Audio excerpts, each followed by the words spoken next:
Good morning, my people. Ụtụtụ ọma ndị nke m. Good morning, good afternoon, and good night or good evening, depending on where you are watching me from. I still remains your favorite Akana Sosh worldwide.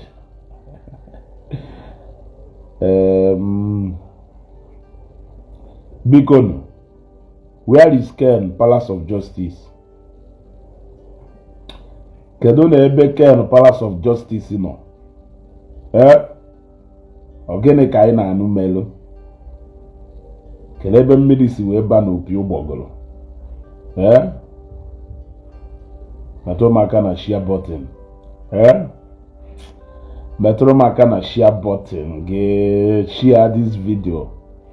Ka I pass your message do very important this morning. Ka I pass your message do very important this morning. Ka anyị mara ebe mmiri si wee ba n'opi ụgbọgụrụ. Ka anyị mara onye nyụrụ ife na-esi. Metụ aka na share button. Why na mada for comment ebe? Why I know they see comment here? Because share this video, share this video, share this video, share this video. And well, information yesterday, was it yesterday or 2 days ago, that Ken, Palace of Justice, was arrested as soon as he landed in Lagos. That Ken, Palace of Justice, was arrested as soon as he landed in Lagos. Then, one night nwoke onye Okpombadike, in his own usual way, ọmapụtakwa na Facebook again, ndoka jisi njoka jighara ese otu okwu a na-eso okwu aka na-eme ife ama n'ife na-eso okwu aka na-eme onye are nwa Alisa, I greet you. Good morning. Go otu okwu a na-eso okwu ndoka njikwọsị ndoka jighara ese inwetara information na arrest Ken. You don't even have any clue at all on what led to the arrest of Ken. You claim you don't know whether na the report or whatever. You, in fact, from the way you were reporting na that video making, it shows that you don't have the right information about what and who arrested Ken. How come it seems like you have come to the conclusion that none can make Ken arrest? Now that will take me to what I want to say and my opinion about this arrested Ken. Ken is in a prison, pota. O make video, apologize here to everybody. Ono try ya ko ono drag ya into saga back again. Mbono na Senegal. He tried everything possible to run away from that saga then. Ken batakwa na Nigeria again. Ono mana acho no no ya dolu Ken dokukwe back na saga again. Ebo sinalo we po ko ono na make ya na force ya force no no ya dokpuruli back to that saga. Emana onye cho ka odu controversial these days obidokuwe maka ndoka. Left for me if you want me to say something about this so-called arrested Ken or whatsoever, I will tell you that nobody arrested Ken. Let me be honest with you. I have studied it critically. I have watched the body language and reactions of people that are breaking this news to us, and I have come to realize that all the same format they use. Let us stop allowing these people to be playing with our emotions. Nobody arrested Ken. All this alarm Jpac, let me tell you, my brother, you are my brother from Opo. I think it's high time you change your ways. Change your ways. If people are not telling you the truth, let me tell you the truth now as my brother. Which you say you are. Change your ways. Your ways do very, very, very, very, very, very, very, very bad.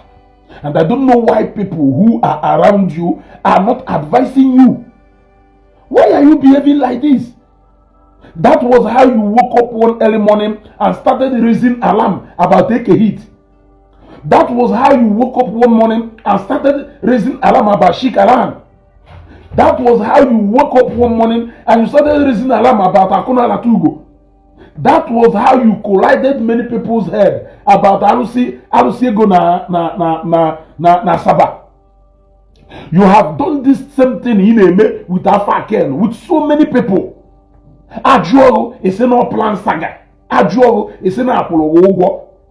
If you end up collecting that money and doing that job, or Opolo end their plan what this so-called game with the Ken, just to create controversy and unveil Ken again to people so that Ken can start on another path.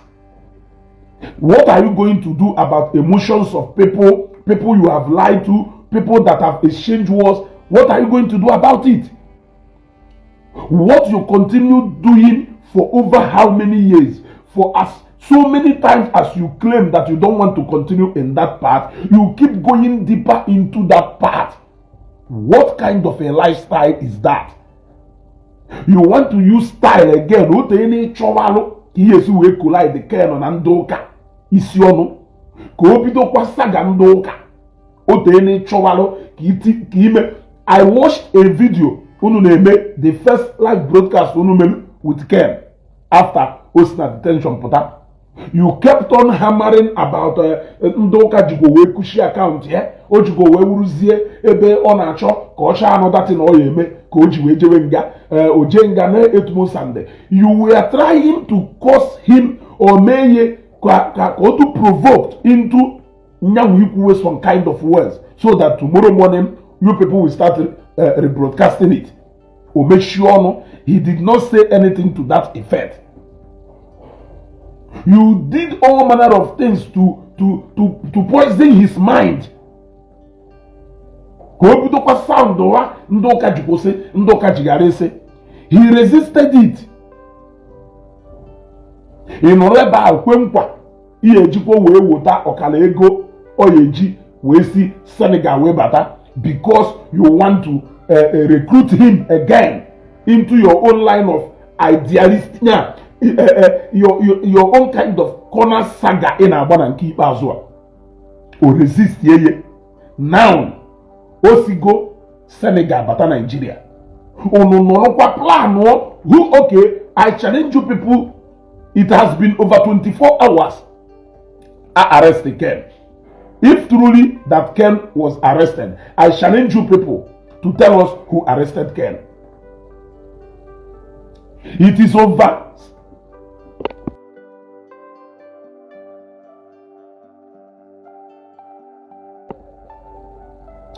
It is now over 24 hours. Ejwe arrest Shakem. I challenge you people to tell us who exactly arrested Ken and why he was arrested. Who arrested Ken? And why was he arrested? So up till now, you people cannot still give the information with regard to this question. Why is it that the moment Ken was arrested, Jpac, you did not wait for people to actually know why Ken was arrested? You came out, you raised an alarm, and you started calling Ndoka. And along the line in that video, you also claimed that you are ignorant of everything that has happened. You got the news from Page or Gatewin. You did not talk to anybody. Nobody called you on phone. Nobody gave you any information. Nobody briefed you about anything. You jumped out immediately and you started calling Ndoka Jugose, Ndoka Jigarese, Ndoka Jugose, Ndoka Jigarese. I put it to you that this is an arranged arrest. I put it to you. Yes, I put it to you. Boss lady arrested Ken. Then if boss lady arrested Ken, then why was Jpac shouting on top of his voice, calling Ndoka this, Ndoka that, Ndoka this, Ndoka that? Has he come back again on Facebook to come and tell us, okay, that no boss lady arrested Ken? Look at the reason why boss lady were arrested Ken. Look at the reason. Look at what has happened.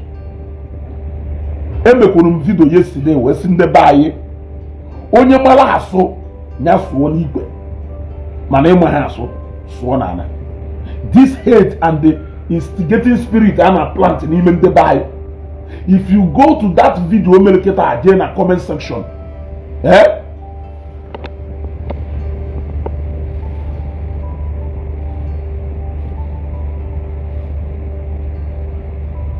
okay, end this video, please. I can easily tell you the person that arrested Ken, Ezeugo. No. Jpac, Asam is not that way.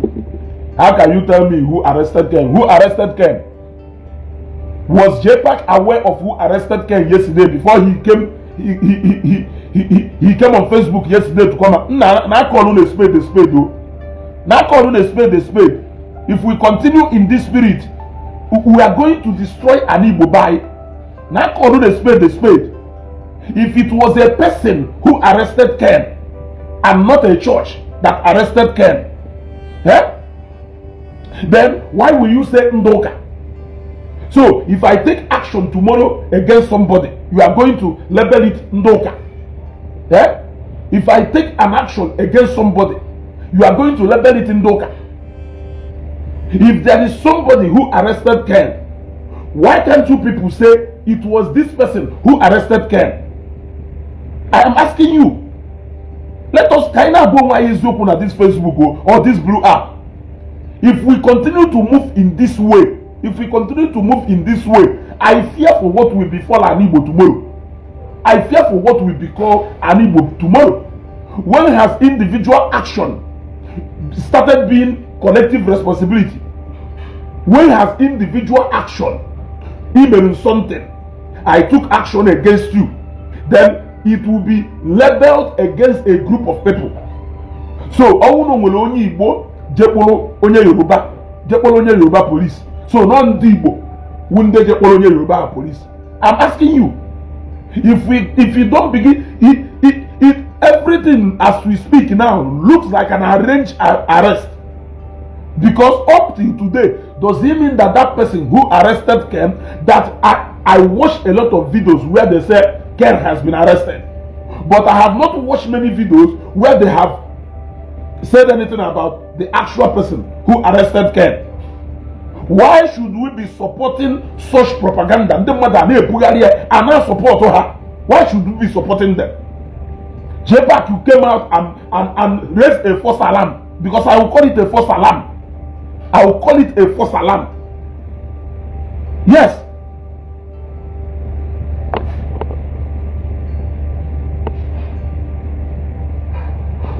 I am not here for Jpac video, please. Just understand that Ken was arrested. So Waja, why did you choose to pick one line where I said that it was a fake arrest, but you disregard the other part of the video that said that Jpac actually left? Okay, since you know that Nobulo the Jpac can arrest Ken, can you now make it official that no Nobulo that Jpac can arrest Ken?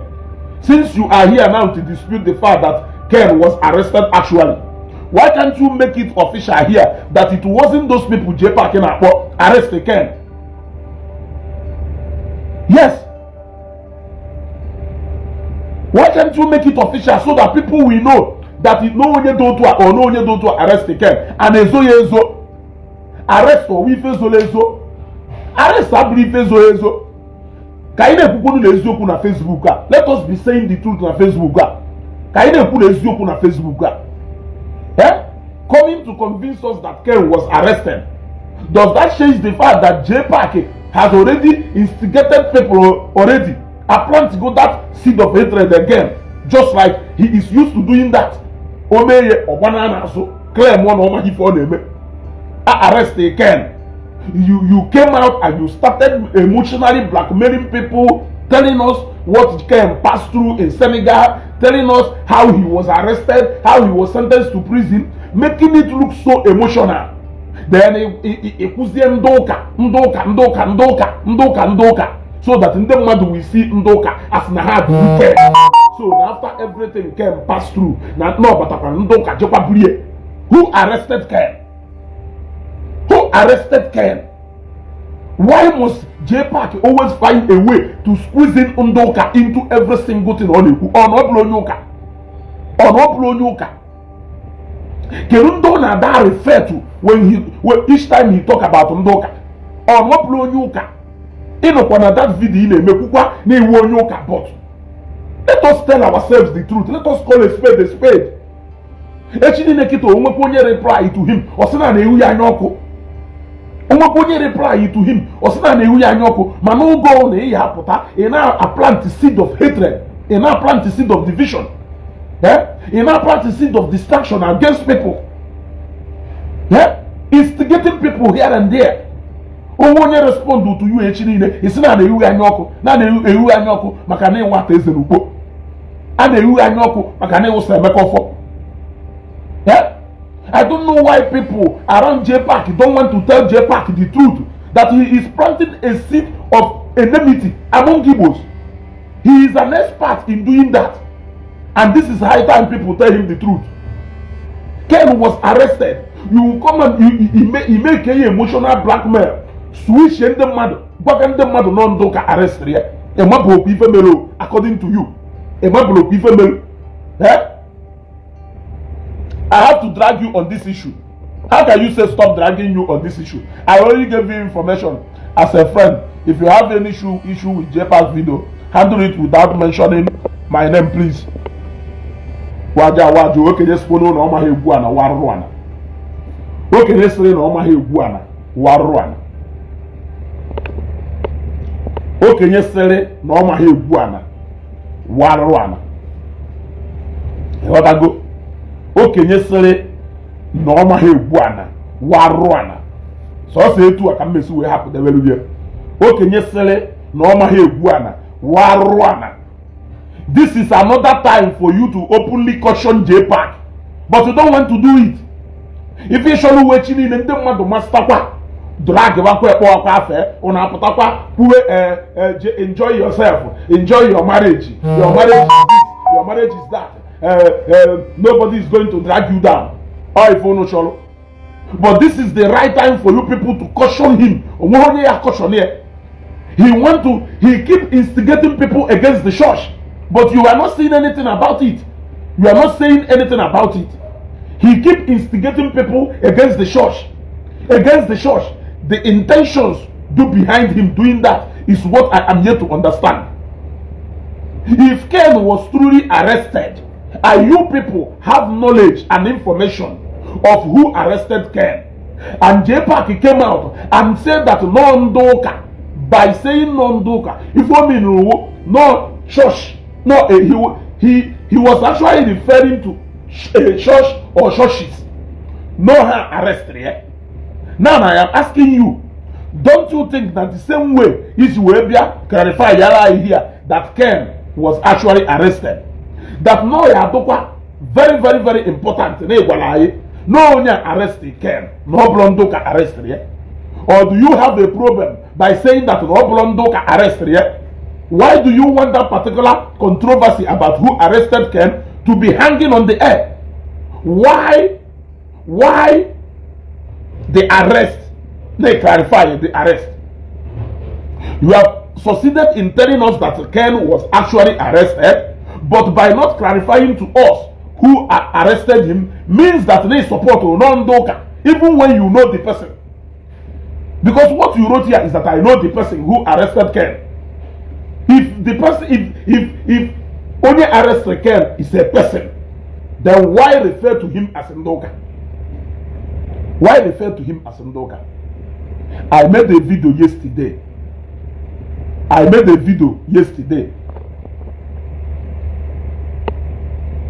will not stop mentioning your name. I will not stop mentioning your name. If you can come to my page to come and support Jpac, then I will not stop mentioning your name. Waja. I will not stop mentioning your name. I will keep mentioning your name until you tell us who arrested Ken. I will not stop mentioning your name. I will keep mentioning your name until you tell us who arrested Ken.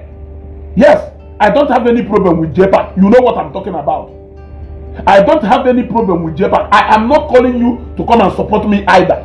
Since you are used to saying the truth, and you have come out here to come and tell us the truth, you gotta go. Don't give me that information. I don't need that information. I don't need that information. Yes. I don't need that information. Yes. If I need any information at all, that information is for somebody to confirm that it is not the church that arrested Ken. So why are you coming here to come and confirm to me that they arrested the real? But you are not telling me that Noblondoka arrested here. Is that information correct? Is that information correct? Eh? Why are you coming here to confirm to me that they arrested the real?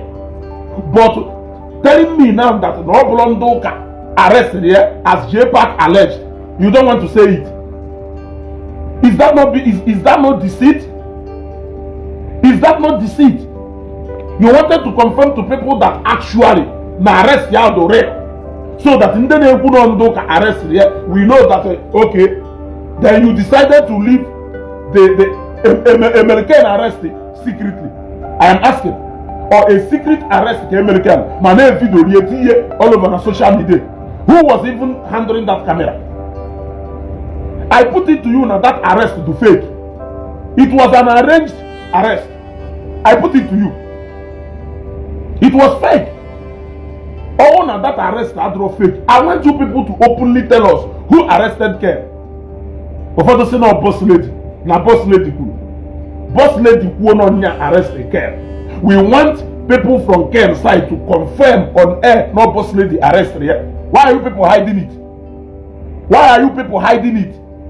Unu shokunu say plan squeeze Ken back in call about Nigeria. Can recruit oye. That is it. Can recruit oye. That is it. If not, how can Ken be openly arrested and you people are hiding Jpac do fast? Not those who after chase them away and then those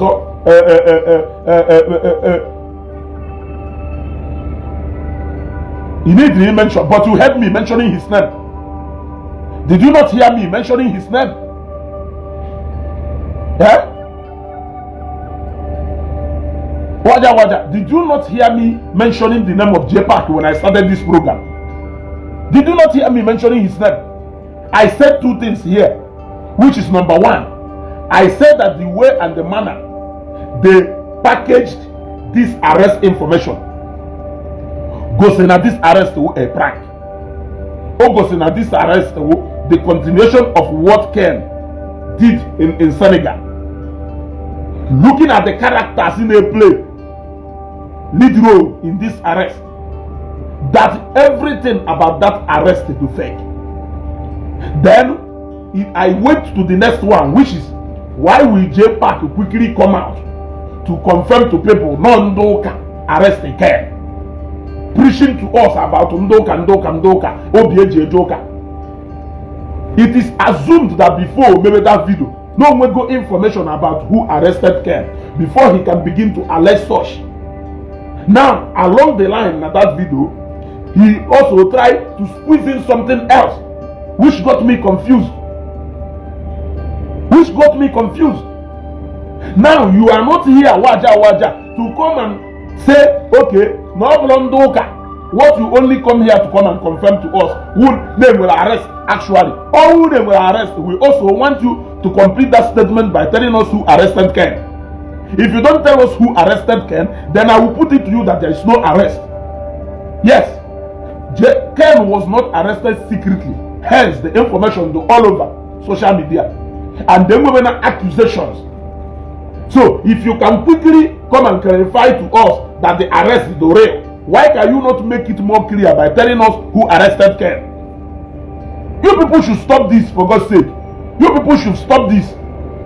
Kusenifa. Okubola na ani Igbo. Oya agbabem, oya agbabo onye ọwụna. Oya agbasobem, hapụkwa onye ọzọ. Jpac pụta, ọ na-plant the seed of hatred among ndị Igbo. Moving around behind people, causing trouble and wahala everywhere. then opportunity I do now. Even if you don't counter what Jpac said, tell us who arrested Ken openly here. Let us confront that person. Is that not what you people want? Let us call that person and tell the person, because can if you made this thing, it can happen. This guy Atagalfo na Senegal. It can happen to the guy. We will help you and tell that person. Why are you making it look so complicated? Because na Jpac will nando katine. A lot of people bugariwe ndoka. Unemechi siziono. Danazie one side. Eh? The same thing leaded to Sago Obalo. Opito Papa ye again. Agafu mi kpolo ndoka. Onwe ebe agbajiri oche ndoka. Onwe ebe mere nka ndoka. Onwe ebe mere nka ndoka. Ndoka n'elu ndoka na ndoka n'elu ndoka na. You dey recruit gari people, dey recruit now manipulate gari mind ndị mmadụ.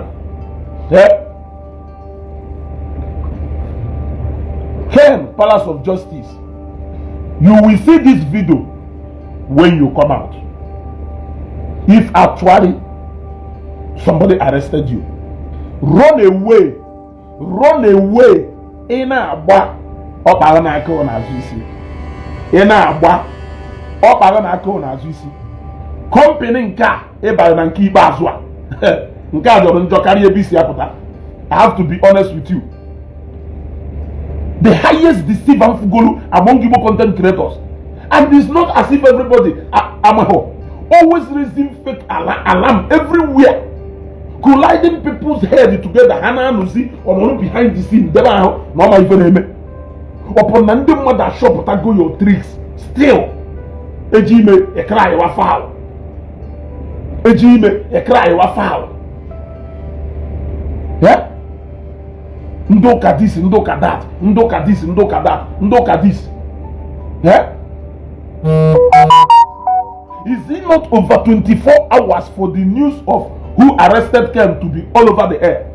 Or you people are waiting for Ken to come out so that Ken will begin to talk? Then the always say to go for ma. Or even Uneche, or na Ken or Potaketa or Ba Life. Jpac is Shiaye, Onye Shiaye, Okeke Shiaye, about 5 to 6 content creators who are secretly plan all this thing. Then that post where engagement, people will begin to share it. Then Ken will keep reporting on the same issue. By so doing, on a Kwekwane and Okona Nigeria. Also see this year email. Yeah.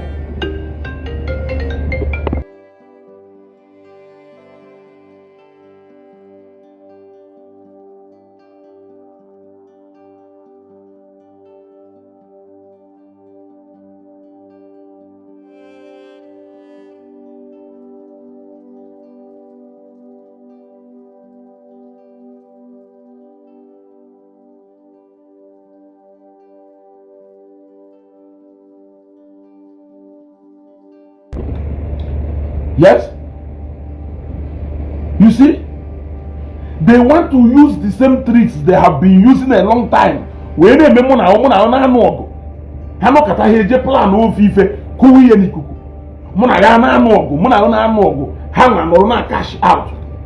The same tricks they use all this while. Yes. Otherwise, the same tricks they use all this while. Ano kate je kuku of story. Bubata ni kuku. A particular people who numbers. How we want reactions hashol. A project here in kuku. You saw a typical example of how they were planning to gain traffic to their pages. Chineke mebere olikie. If the kind of discussion these people were now WhatsApp group on how to bring quarrel and the fight between me and you. If we ever had a notion, plan of child of ma, Bubata ni who are Monagana Ezeugo, Monagana Tionwa, Hanga Dono. How long are we going to continue in that ever? Only for church church, Hamana church population, and the controversial issue right now. If they want to use it now to push Ken in again. If they want to use it now to push Ken in again. Ọwụrụ na arrest Ken nwere ike trend etu o si wee trend. Why can they not? Why is it that after 24 hours we have not heard any concrete news about who arrested Ken? Who arrested Ken? Is he a spirit? As him boss lady said. How can boss lady said when Ken has a lot of people who are connected to him, who he must have spoken to since he was arrested, to tell them, oh, no, arrest him, then those people will come out on Facebook the same way Jpac is where pota say no ndoka, no ndoka. That person na pota say no mistake, okay, no boss lady. I am no boss lady na page 1, no boss lady na page 2, no boss lady na page 3. I conclude no boss lady. Yeah? I conclude no boss lady. You cannot just come out to come and clarify that arrested Doreo without telling us who arrested him. But you heard that somebody has alleged that Nondoka arrested him. You can as well tell us, okay, yes, Nondoka Eziokwu or Nondoka. Yes, that is how things is being done. Let us stop planting this seed of and the Omoronye expert, especially in doing that. It's only that when you do that and we counter you with the truth, provocation a video from nowhere. We are not used to planning. In fact, we don't even have plan to go and plan or cook up any lies. But when you plan those lies and bring it out, the manner in which we confront you with the truth and fact is what gets people upset. Sometimes they start being confrontational. I handled that issue yesterday. Since we already know why can we not stop it? Jpac Malo na Ken Palace of Justice here, woni Igbo ko ohonye family bebu na ko ohonye okpobolo ko oblogo nwoke. He is, in fact, all of us with the same concern as you. Why will you come out at that critical time, tension to high, to come and squeeze in Ndoka? Kiwe man and the mother yebido govando ki and the mother yebido allege over for some people. Because Neymana, following closely videos he made previously about Ken, since Ken Ujuwepota, you have already started mentioning some people. Now, knowing fully well that Keta arrested people will keep thinking again, not those same people. And you know what you are doing. Somebody will come here now and tell me, did Jpac mention names? That is what you people are used to saying. Did Jpac mention names? But you know the people he was referring to. Is that not looking for trouble? Is that the way to maintain the same peace? Yahweh Putena say, why can't you people use your platform to promote peace among Igbos? Is this a way, part of the ways to promote peace among the Igbos? I am asking you. Is this part of the way to promote peace among the Igbos? Is this one of the ways? By involving a group of people, you know the kind of numbers they have. In a controversial issue like this, when those people start to react now, you will come out and say, let us promote peace among Igbos. Why are Igbos fighting? Why are Igbos fighting? But you know why Igbos are fighting? That Igbos are fighting because some people claim that they have master plan of how to provoke people. Yeah? They have the master plan on how to provoke people. You see,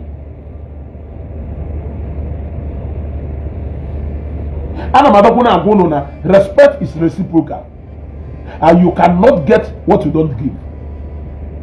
It is so sad that you will continue to give stone, but you are expecting to receive sand in return. It is however, more funny. It is, however, more funny, ridiculous when you give stone and you receive stone back, but you start crying. Yes.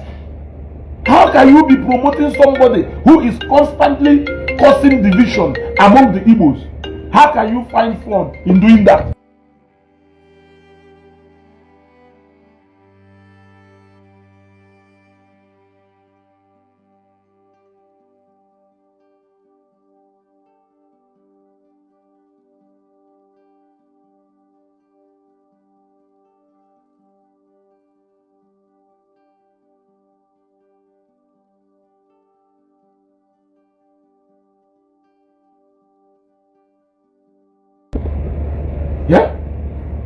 Then all these things be made.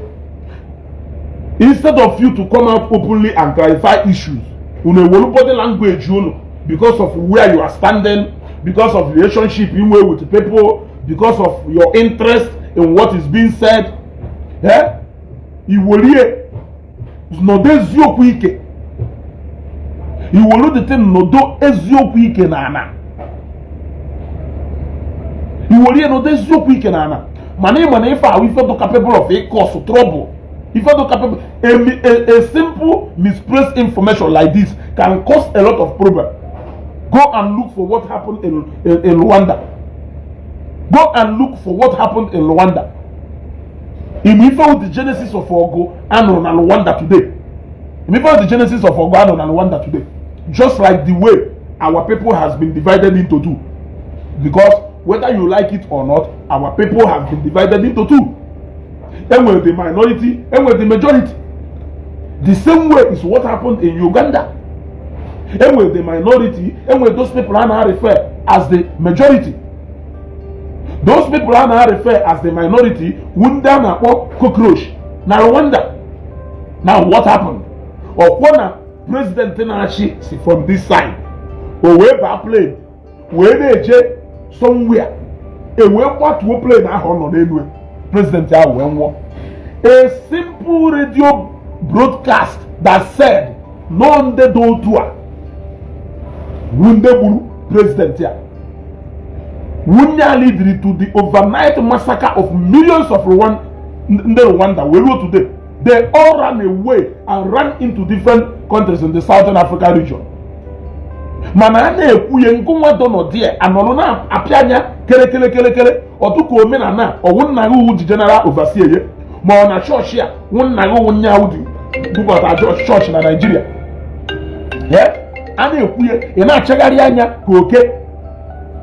They have ended and succeeded in dividing the Igbos into two. Now what they are looking for now is to instigate these people against these people. They always look for something to instigate these people against these people. So that I have that corner and I know one day if me and you a checkmate here, it will lead to something no more worse than Facebook banter. And the worst part of scammer is that both you and me, we don't know who will be the victim. We don't even know whether or not our people, whether or not my people from my side or people from your side, guys, you will count to the first or the second scores. So if you ban a video like this, take care for granted because you are trying to defend something I don't understand. You are trying to defend something I don't understand. Whether you like it or not, Igbos has been divided into two. Ndoka and Inde Polonweha, Nde Omenana religion. Now, within these two people, you already know who are the majority and who are the minority. I have told you countless times, take it to what happened in Rwanda, take it to what is happening in Nigeria. What they have Bubatala down na Igbo, they just Ogo. In Kenya and Nigeria, who ethnic Ogo. Yes. Nanda minority, Nanda majority, Nanda marginalized, Nanda Nanwe. Before you know it, Isimado Babayo. Now, I'm on Nisiman de Abagoye. I'm on Nisiman de Mabage. But one way or the other, don't worry, you lose go one of your loved ones. Nime, Mungwe lose go. And the scores keep counting. It happened in Nigeria as a joke.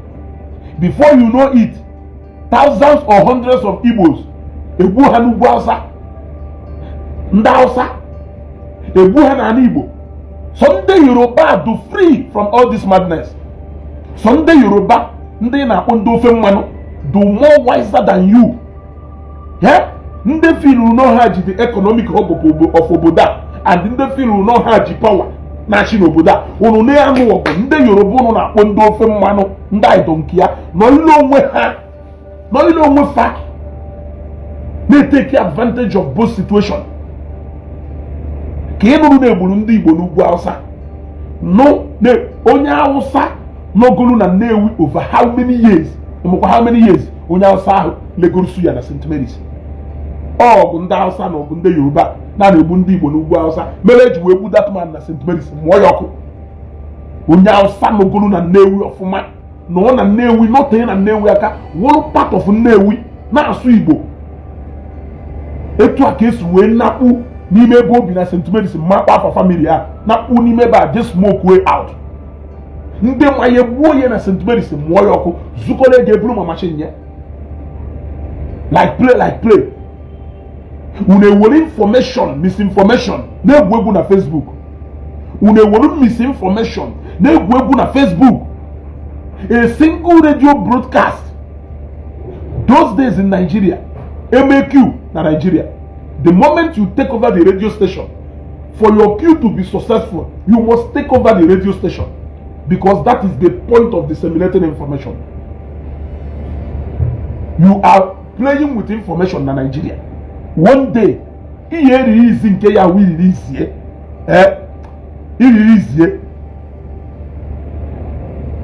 Up till today, I cannot try sentence so for the cause the genocide emere na Uganda, emere na Rwanda, and so many other places, even in South Africa. Are you not aware that this xenophobic attack happened in South Africa? No, a video mmadụ plan shalo no no ebe mee na Facebook. South Africans received that message. They started going into Bendebai, it is misinformation against people, instigate against foreigners. Yes. Another na South Africa. Since age when the war go, all information are packaged. Send the other hand. That information came as a joke. Mmadụ on Facebook etu a. Before mmadụ ife na-eme ọbala mmadụ na awufugo na. How many ọbala ka awufugo na? Just like a joke. Now to show you how these people pass misinformation. Okay, well, apartheid in South Africa. Who says not African countries when they colonize the South Africans? Apartheid regime. Wherever no onye Nigeria, no onye Zambia, no onye Zimbabwe, no ha head the apartheid regime in South Africa. Ọkwa ndị ọcha ka ha wụ. Ewekwa fase ha na ndị a na-abịa ewekọrọ ọrụ ụnụ na-alụ instead of giving these people the right information. South Africans do lazy. Zambia a Sona Sadiq or a South African region or on a Southern Africa. South Africa, Mozambique, Angola, Bowa, Umoboda, Zimbabwe, Umobodo now not within the Sadiq region. Do very, very lazy. They will prefer to settle for nothing instead how you get fufu. Yes, you will give 50,000 a give. Nimeba. Watch ya da, watch ya gada. Kokola kwa na akwụkwọ gasa n'ihu eba. Onye ohi Zambia nwere ike ịbịa cheki sha stress o yeji wee kụwado a wee bịa were ega ọchịkọrọ akwa na akwụkwọ gasa n'ihu eba jewala ọ bụ ojele ihe nwa nkwacha tente nkwacha were ejeriri nni. Yes, that is why almost critical places in Dubefa, economic places in Dubeha, to occupied by foreigners because they will prefer to come and work for you. Mbaye Biashalo, Zambia, we met a lot of them working as sales boys. We started our business. We became business owners. We started employing people. 10 years, 15 years later, they are still working as sales boys from one shop to the other. They lack that ability and the patience to manage their own business. So even if you leave that business as a foreigner for them, they will still run it down. They cannot manage it very well. Yes. Look at Zambia, for instance. They now manage grocery shops na communities and the street on the Rwanda. Manifu shop where they provision home grocery usually how they make combine. Iye golu beer, iye golu tomato, iye golu anything provision. How they make or shop ya we bata multi-purpose shop. You can buy a lot of things you need for your domestic use. E bata na nke onye Zambia. O lewe nnugu. Ijuo ye nnu for the next 1 month. Go tabu nnu a. O ye legido shop a, lepia shop a. E bata zie nke ejo na osi ukuri ibe. Nke ejo na osi ukuri ibe. Nke ejo ya osi ukuri ibe. Na odo ho. Ife a wifi ya ta ebe niile. Mana ihe afu nke onye Rwanda na manage. 6 o'clock in the morning, ndị Rwanda emepesi na shop fa. 6 o'clock in the morning, ndị Rwandese niile nọ na Zambia emepesi na shop ha. Ịpụta ha ka ijegoro ife. Ha elesego. Ije na shop nke ọwụ onye Zambia nwe 9 o'clock. Ị ka na-akwụgharị ka ọ bịa gbope shop. You see all these things. Now what did they do? Ha wee je connive wee concord one lie wee tinye na social media wee broadcast wee na-enwetara onye Rwanda gburu mmadụ berisia ya tinye na freeze na George compound. It started from a compound ebe poor people nọ na. They did it very well. Ha mana ndị iwe na-ewe ka nkụ. Ha wee tụcharge ụga wee gbawa ihe na social media wee kwuo na o nwere onye obodo bata na shop onye Rwanda ịbịagoro ife. Onye Rwanda ahụ wee meghe deep freezer ka o lesi ife. O wefu anụ pass mmadụ n'ime that fridge. Ọ kwa etu a ka ha si wee descend ya na that shop. Loot ife niile dị na shop ahụ gbuo that man mụọ ya ọkụ. Bido target wa shop ndị Rwanda niile. Bido target wa shop ndị Rwanda niile until onye isi obodo n'ọda ewechibatazie ndị agha n'ebe niile enwe peace. Peace. Now chọbazie that particular fridge ebe afụrụ aka mmadụ ọkpa mmadụ nwere ebe afụrụ. Even na point out kịta is ọkwa ifuru this misinformation a na-enye anyị na Facebook a na Igbo. Ụbọchị ọ ya cause problem nwere ike iwo mmadụ na-ewegọta ife m na-ekwu. Let us be celebrating and dancing on ignorance. You know, Kata, a group of people comprised of many numbers and calibers of people. You want to be instigating 2 groups against each other. One day, some people will get that message very wrongly and they may take actions and you will be held responsible. You will be held responsible because you are the one. Opuluna na emecha genocide or most of these things.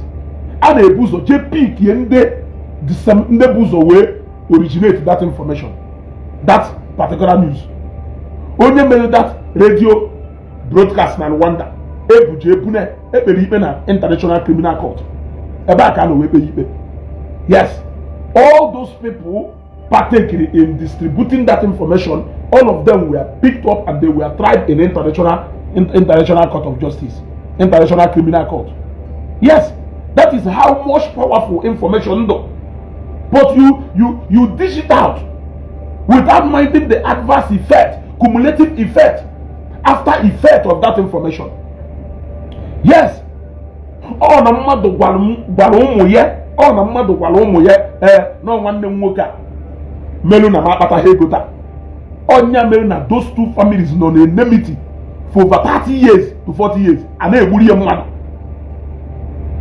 mmadụ. Ọ na mmadụ meghepụrụ ọnụ ya misinform ụmụ ya gwa ha na na-ada etu awụmụ nwe why na ọnya nwe. That simple misinformation o nyere ụmụ ya emego na isi more than mmadụ 7 adago na ahụ. Emechara buru ma alụsị je dowi na alụsị na-ebusi ndị mmadụ. Yet you people are still playing with information, calling it saga and the joke. Yeah? Calling it saga and joke. Look at the case of Chikalan. You came after Chikalan. A lot of people got emotionally attached to both sides. Ndekwere Chikalan, Ndekwere Jpac. A lot of relationships, a lot of friendships was destroyed. The only thing at the end of the day, you came out to say that no one made the 10. How can people be mean? How can people be mean? Wonder you will suffer for it. you will suffer for it. You will run away. You will run away. Look at Onye Zion, not with somebody who is a strong follower of Ken. Ndane follow Mado, Emma follow Sironia Hike, Ipuku de Fa. Yeah? Ipuku de Fa, Fuka people, he pick provocations here and there. Yes.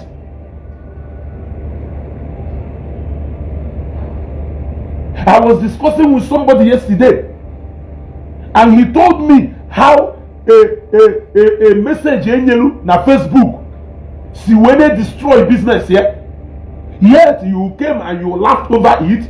You did it because you are doing it because of one interest or not.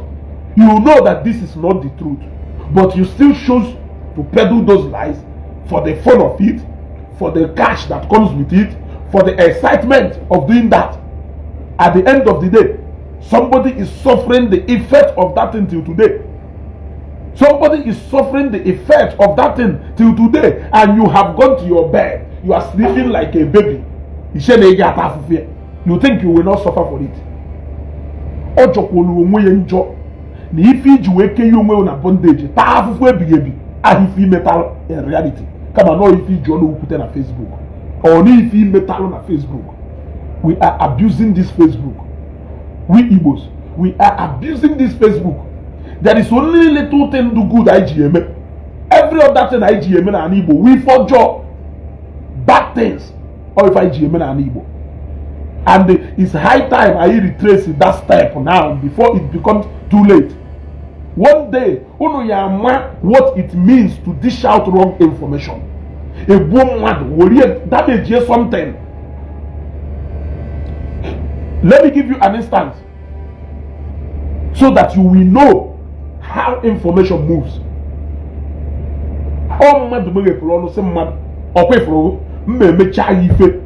If next week man am wonyala onye nya na onye ahụ nwere okwu wee nụ ya onye ekwupụta nke ụwa nụrụ onye eni wee take advantage of that situation. You got to go wee take advantage of that situation. We just commit evil against Onya. Onya we nwụọ. Kele Onya eje jide. We jide Onya kwuru ya ekwu ụwa nụrụ onu e. O we je taba afụfụ ife ọma ho make. Ikwugata okwu na Facebook. Okwu ọ na-adụ sensitive. Tayo eze. Okwu ọ na-adụ capable of instigating people against each other. Anyhow. That is why you have a lot of these people who know in a controversial positions. People who representing them model. He were media spokesperson. He were legal team. He were media personalities. Yeah, that dilute information will out to the people so that people will not misinterpret the information or react in a certain way. Yes, that is it. Onya Batalona, if on arrest ya, onye nwere ko si we dokita. Look at na kelo or Uganda ko gono obodo the wine. The moment, let me use Zambia for instance. Before Hakainde Hichilema, this president in Zambia became the president of Zambia. President in Kenya Shimbo, Nyane serious fracas.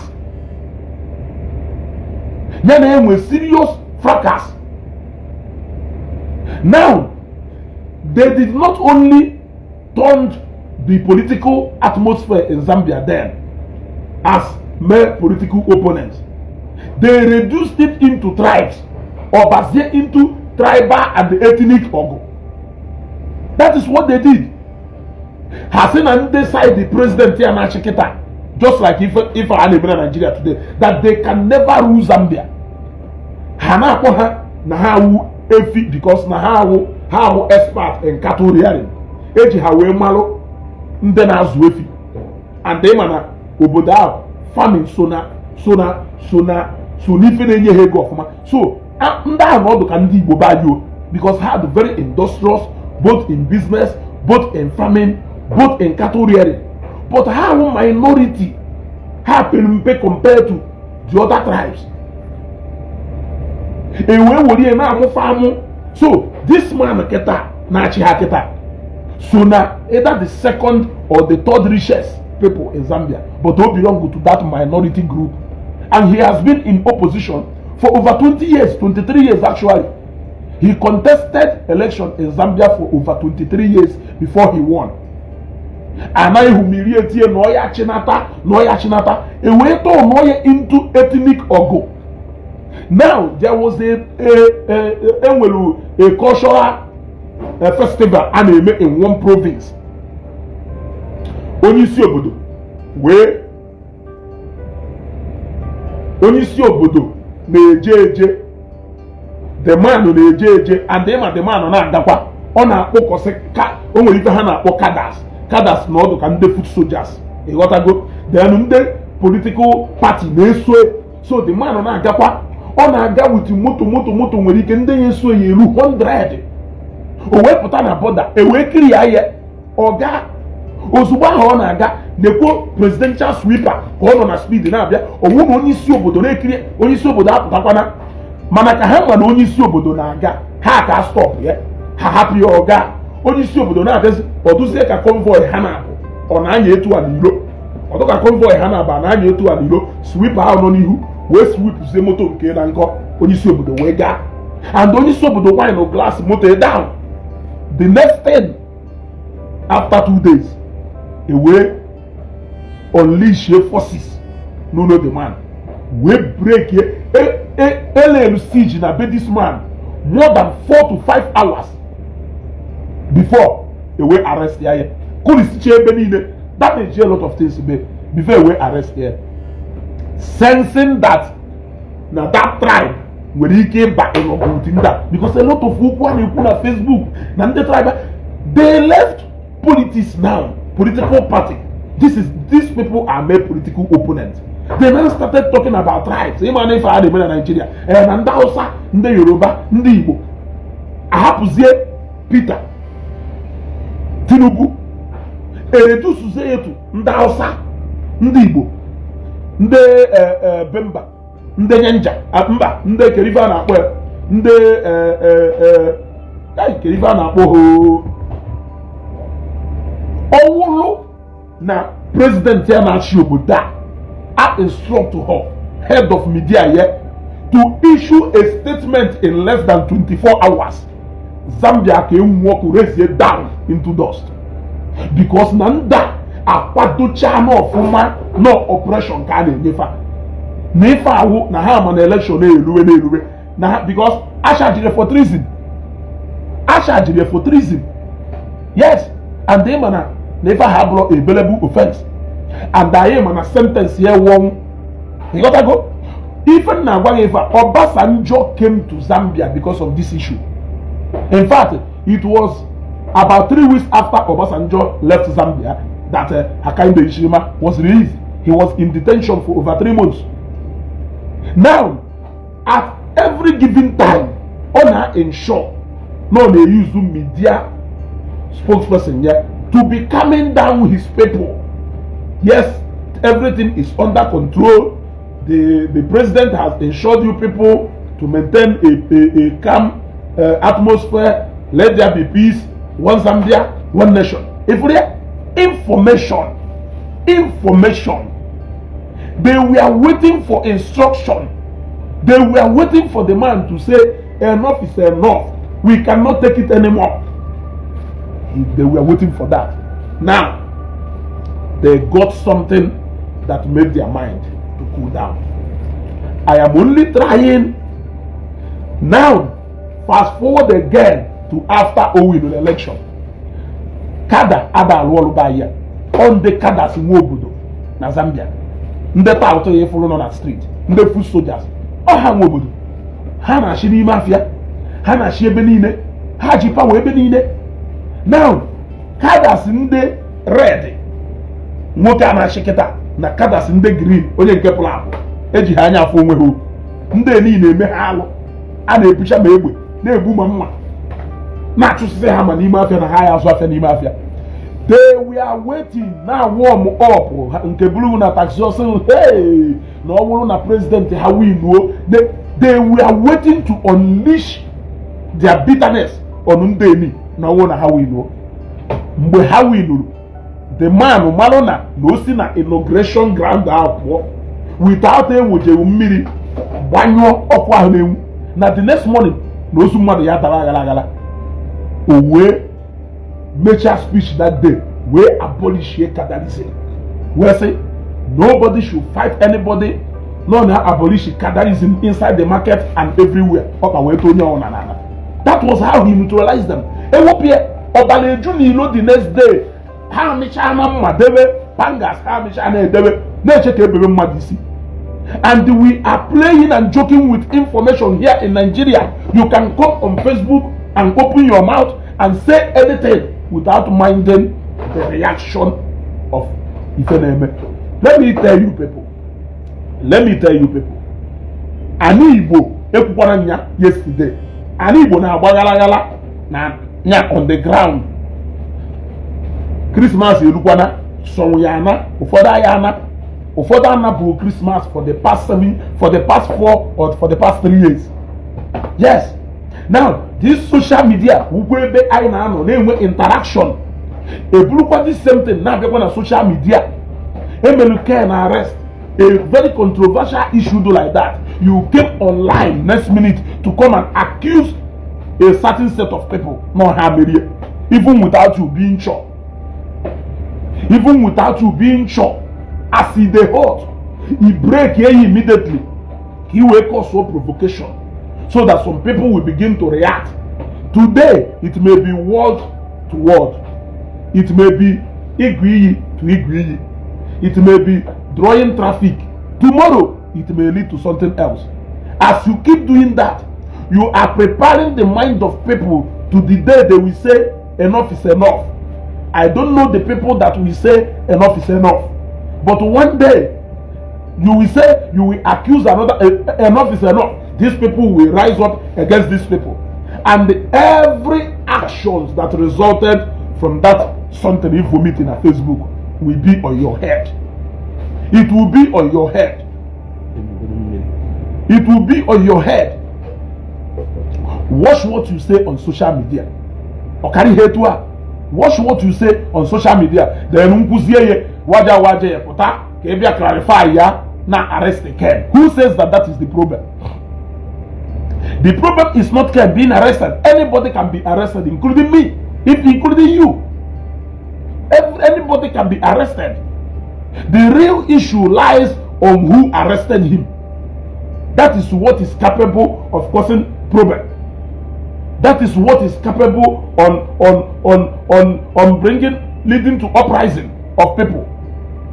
Yes, that is what is capable of instigating people. Yes, that is what is capable of causing people to rise against each other in the market, in the parks, in their business areas. If one mother say, "Okono wa hundu ke bido kwana, look at Ken. Before you marry name, look, let me tell you, eba na eme argument ball, kano we bido no. No work eba abu mmadụ nwo. Eba na eme argument ball. Yeah? Who and the why?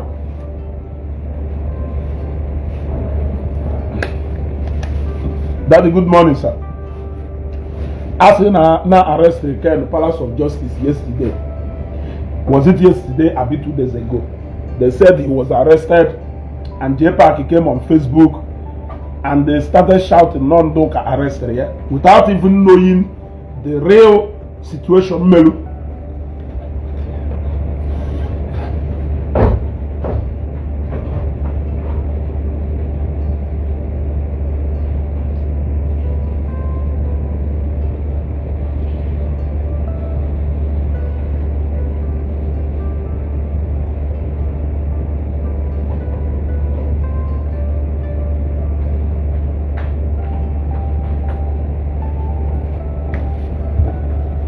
So as I was saying, without even knowing the actual thing. He started accusing Ndoka. Ndoka je arrest Ken. Nda na-eje ụka, nda akpọrọ onwe ha Ndoka. He started instigating people without knowing who arrested Ken, why Ken was arrested. And up till now, we are still waiting for them to tell us who arrested Ken. Was there actually already an arrest? Or their usual game they are playing just to get to the emotions of people? Is it actually that now arrested Ken Eziokwu, or this is just a game? Then if this is just a game, then why are you calling the name of people? Why are you trying to instigate people? Why are you always throwing in something that will make the two parties, Ndoka and Nde Omenana, Bus Eziokwu, to be crashing always? And one day that crash will leave Facebook and come to physical on the ground.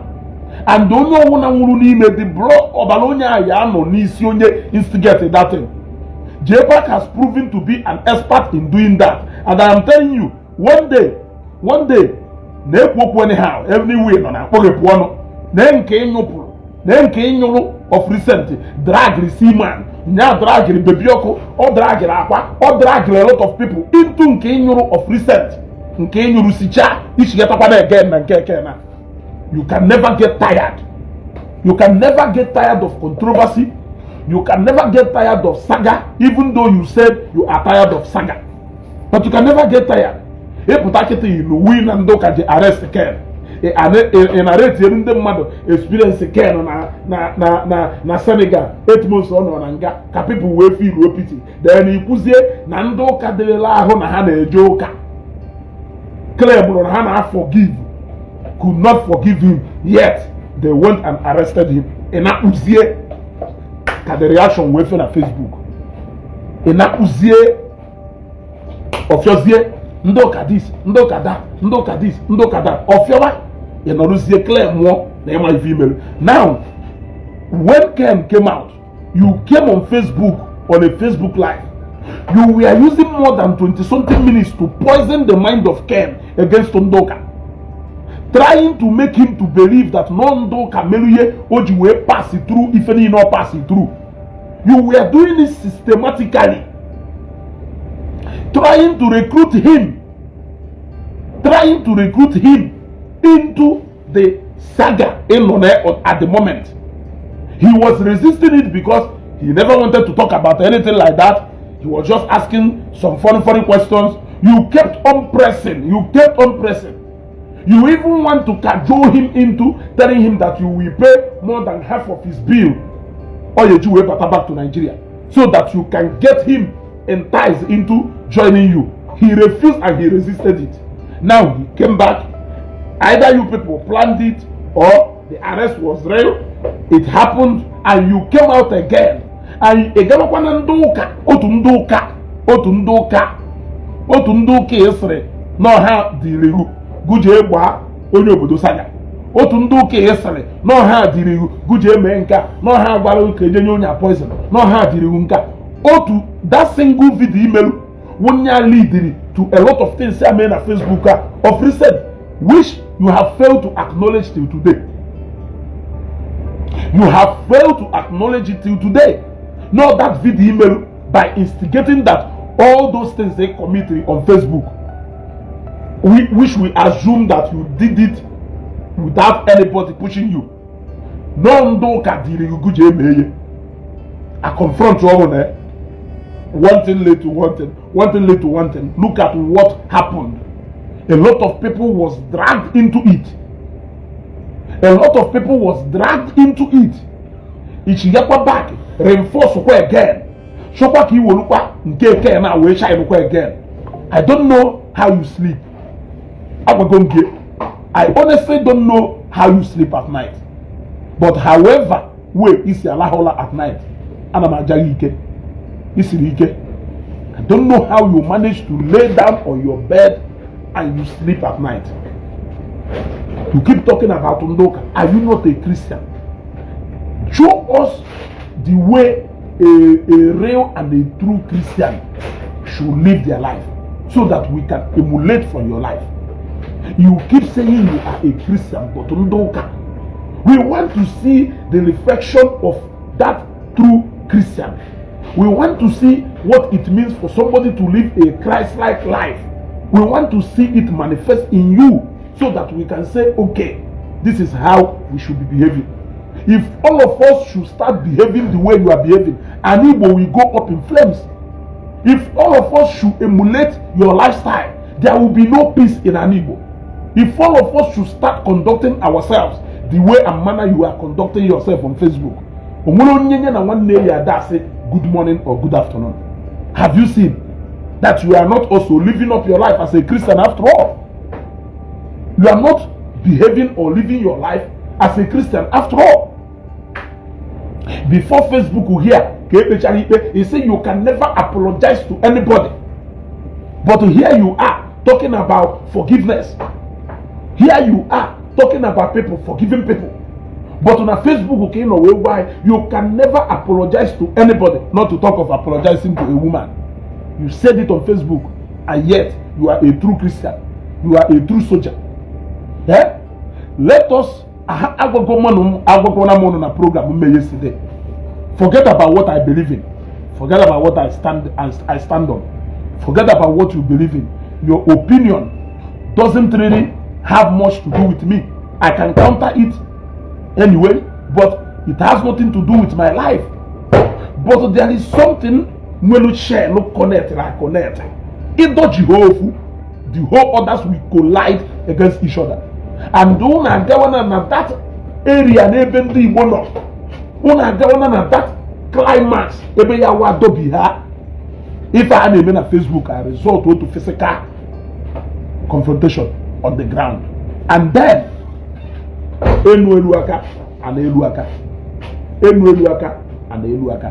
I am saying it, and let this Facebook bear me witness that na shout here, na shout to see Ike.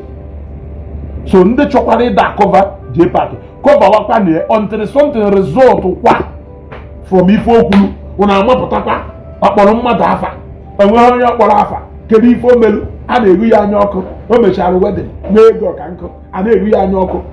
Now what if lead to jealousy from people countering you from what you said?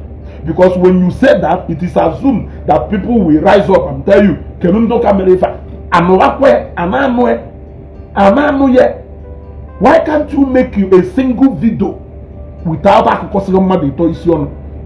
Onwe video imelu aya akukosina mmadụ ibu isi ọnụ ka happy ikwu mmadụ ito. Will that video not trend? I'm asking you. Will that video not trend? Yeah? Will that video not trend? Must you do a video that will collide the head of people? Must you do a video that will instigate people? For you to come out on Facebook and say that Nando Kadiriu Guje no Saba onye obodo ogo. Nando Kadiriu ka eme plan ka eje arrest ya Chisomama. Nando Kadiriu ka enye onye nwa no poison. Nando Kadiriu. What is your aim? What is your aim? If not to recruit people to start exchanging of words, to start fighting each other on Facebook. That was your aim, nothing else. That was your aim, nothing else. Mgbe na-emeye ịkụkọsigo people isi ọnụ anụmago nke a nụcha ịpụtakwa nyagarịkwa sieri n'azụ. Either ways, it is still these people fighting these people, and you are still at the center of it. Imebe nke ahụ,